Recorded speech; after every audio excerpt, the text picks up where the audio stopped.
ओडिशा निजुक्ति रे समस्त को स्वागत। यही चैनल रे प्रतिदिन निजुक्ति खबर विषय देखा पाइबे, तेणु चैनल को एवं सब्सक्राइब करूँ। तेज चलतु जाना आज का निजुक्ति खबर विषय जमीक डिस्प्ले देखिपे आईबीपीएस पीओ रिक्रुटमेंट 2026 आसी। पीओ मीनिंग प्रोफेशनल ऑफिसर, जहाँकि आपंकर पीओ वैकेंसी आसी। तो तेणु देखूँ टोटाल वैकेंसी एतिर आपंकर 6715 वैकेंसी रही। देखूँ पोस्ट नेम आपंकर प्रोफेशनल ऑफिसर, टोटाल पोस्ट आपंकर 6715। आपंकर पे स्केल रही 48,480 रु 85,920 पर मंथ रही।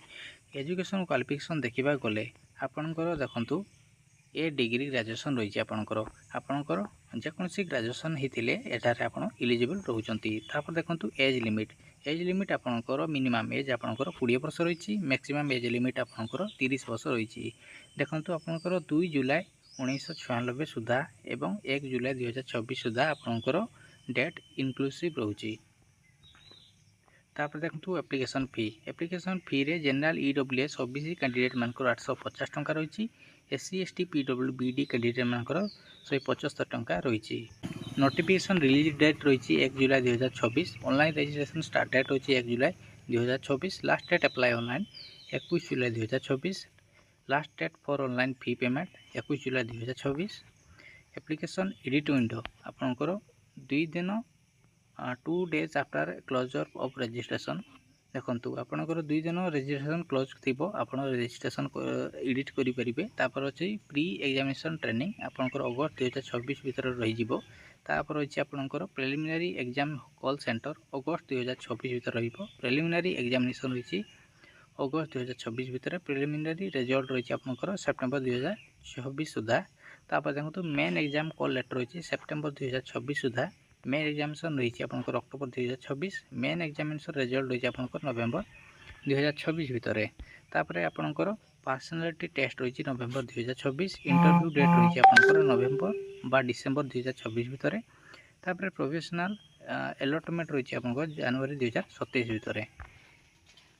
तो जो मैंने यहाँ आवेदन करने चाहते ibpsreg.ibps.in साइट आसीपारे। देखो ये हूँ आपंकर डायरेक्ट रजिस्ट्रेशन। डायरेक्ट ये लिंक आसिले आप डायरेक्ट रजिस्ट्रेशन करेंगे। देखो पूरा तौक को स्क्रॉल जो करेंगे आपंकर फास्ट नेम देवे, तापर कन्फर्म फास्ट नेम देवे, तापर मिडिल नेम देवे, तापर कन्फर्म मिडिल नेम देवे। तापर देखो लास्ट नेम आपंकर लास्ट नेम देवे, तापर कन्फर्म लास्ट नेम देवे। तापर ये जो टिक अच्छी ये टिक करेंगे। ठीक अच्छे टिक कर सारापर आपंकर फुल नेम एठार आपंकर ऑटोमेटिकली आसीज। एटार किसी फिलअप करने पड़ोनी। तापर देखो जदि आप नेम चेंज करेंगे तेज एठार येस करी आपंकर नेम दे पारे।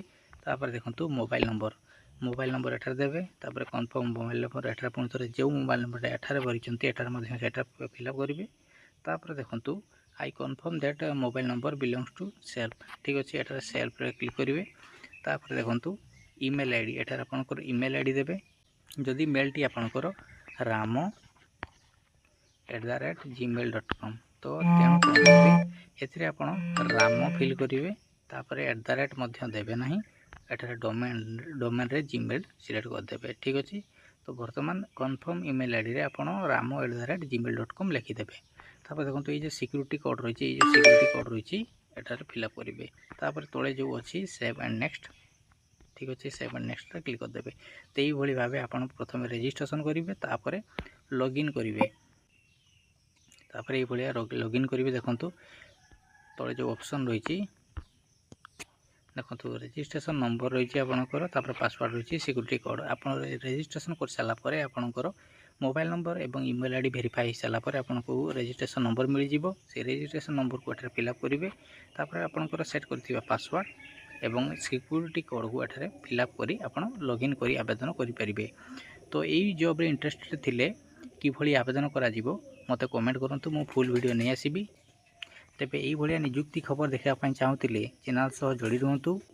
यही चैनल रे प्रतिदिन किछि ना किछि सरकारी निजुक्ति पाइबे, तेणु चैनल सह जोड़ी रुहतु। तेबे रोची जय जगन्नाथ।